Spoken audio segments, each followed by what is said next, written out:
आदिशक्तीच्या दशमहाविद्या म्हणजे दशमहास्वरूपांना या रचनेतून आपण वंदन करूया. नमूया दशमहाविद्यांसी आदिशक्तीच्या स्वरूपांसी. पहिली महाविद्या काली निर्मियले ब्रह्मांडासी. उत्पत्ती स्थिती लयकारी शवारूढ माता असशी. तारा महाविद्या दुसरी निर्मियले तू सूर्यासी. दाता तू वाक्शक्तीची नील सरस्वती तू असशी. षोडशी महाविद्या तिसरी फुलविले तू सृष्टीसी. देशी तू भोक्ती मुक्ती सृजनशील माते असशी. महाविद्या स्वरूपी चौथी भुवनेश्वरी माते तुची. अधिष्ठात्री मणिद्वीपाची जन्मदात्री तू काळाची.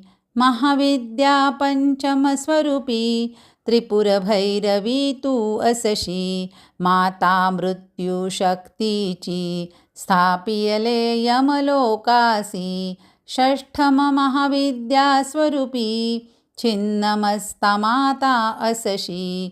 रुधिर दिले शिरछेदूनी क्षुधाक्रांत योगिनींसी.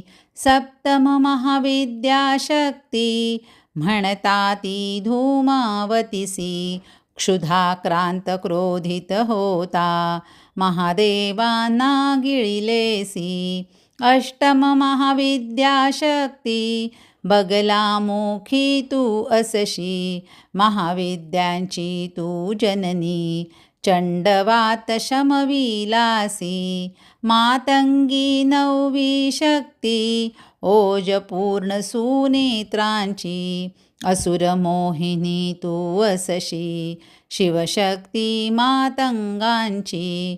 दशमशक्ती कमला तुची सौभाग्य लक्ष्मी असशी. ज्ञान स्वास्थ्य सुख देण्यासी धरियेले श्रीरूपासी. नमूया दशमहाविद्यांसी आदिशक्तीच्या स्वरूपांसी. आदिशक्तीच्या स्वरूपांसी.